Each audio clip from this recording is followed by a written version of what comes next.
Maithili express की शानदार प्रस्तुति।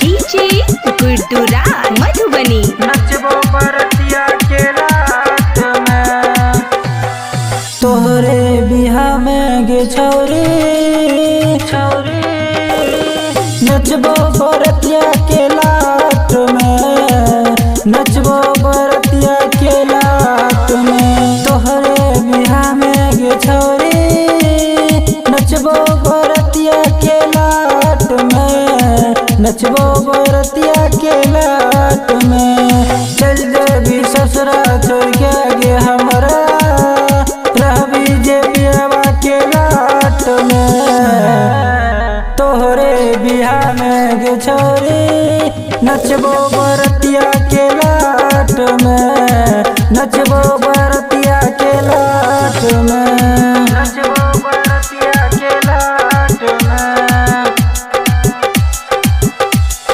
DJ Guddu Madhubani. DJ Guddu Madhubani. DJ Guddu Madhubani.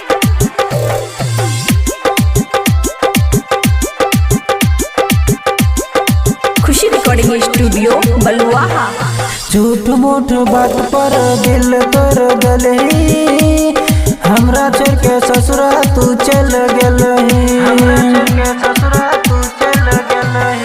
झूठ मूठ बात पर दिल तोड़ दलही हमरा छोड़ के ससुरा तू चल गलही पियवा जाए तो साथे ले जाए तो रहोगे हमें आस में तोहरे बिहा में गे छोरी नचबो बरतिया के लाट में नचबो बरतिया के लाट में नचबो बरतिया के लाट में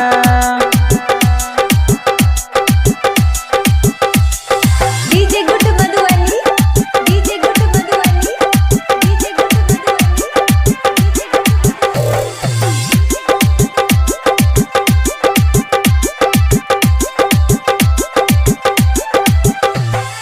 बचपन से धैर्य हो तोरे प्रयास गे तोरे चक्कर में हम भलियो जिंदा लहास गे बचपन से धैर्य हो तोरे प्रयास गे तोरे चक्कर में भलियो जिंदा लहास गे राइटर रूपेन छोटू अकेला रहतो न करो बात में तोरे बिहा में गे छौरी नचबो बरतिया के लाट में नचबो